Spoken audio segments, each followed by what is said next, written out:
இப்போ டைரக்டருக்கோ ப்ரொடியூசருக்கோ படிக்கும் போதே ம். இவங்க மாடுலேஷனில் தான் நான் படிப்பேன். Okay, okay, okay. இவங்க மாடுலேஷனில் படிக்கும்போது அது அவங்களுக்கு கேட்கும்போது அதே மாதிரி நடிச்சிருவாங்க. ம். இது மாதிரி இன்னொரு விஷயம், ம். துரைன்னு ஒரு படம். ஓகே. அர்ஜுன் சார் படம் அது. Okay sir. A Venkatesh sir direction. நான் வந்து ஃபஸ்ட்டு வந்து அதில் என்ன அப்படின்னா, கவுண்டமணி செந்திலுக்கு எழுதணும்னாங்க. ம். ரூம் போட்டு கொடுத்தாங்க. உட்காந்து டிஸ்கஸ் பண்ணோம். பண்ணி ஒரு ஒரு ட்ராக் பண்ணிட்டோம். ம். அதில் என்னன்னா கவுண்டமணி செந்தில் வந்து கிராமத்துலேருந்து ட்ரெயினில் செந்தில் வருவார். ஓகே. அது படம் அதை எடுக்கலை, சும்மா ம். சும்மா ரஃபாக சொல்கிறேன். வருவார், டேய் கிராமத்துலேருந்து இங்கேடா வந்தாருன்னு ரயில்வே ஸ்டேஷனில் கவுண்டமணி கேட்பாரு.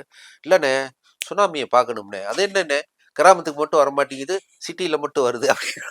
டேய் சுனாமிங்கிறது உருவம் நினச்சேடான்னு அந்த அந்த ஒரு காமெடியை ம். எழுதியிருந்தோம். ம். இப்போ ஏதோ ஒரு ப்ராப்ளம் நடிக்கலை அவர் கவுண்டமணி. Okay, okay. இப்போ வந்து வேற வேற ட்ராக் பண்ணலாம் ஓகே. அப்படின்னு சொல்லிட்டு இது பண்ணாரு. இப்போ வடிவேலுக்கு பண்ணோம். ம். வடிவேலுக்கு பண்ண சொன்னாங்க, பண்ணோம். அதில் வந்து சமையல் கான்ட்ராக்ட் சக்கரப்பாண்டி ஓகே. வடிவேல் பேர்.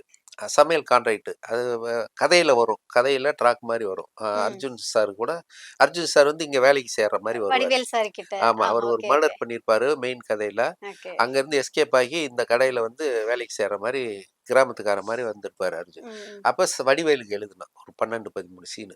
எழுதி முடிக்கிற நேரத்தில் அவருக்கு ஏதோ ப்ராப்ளம், நடிக்கலை.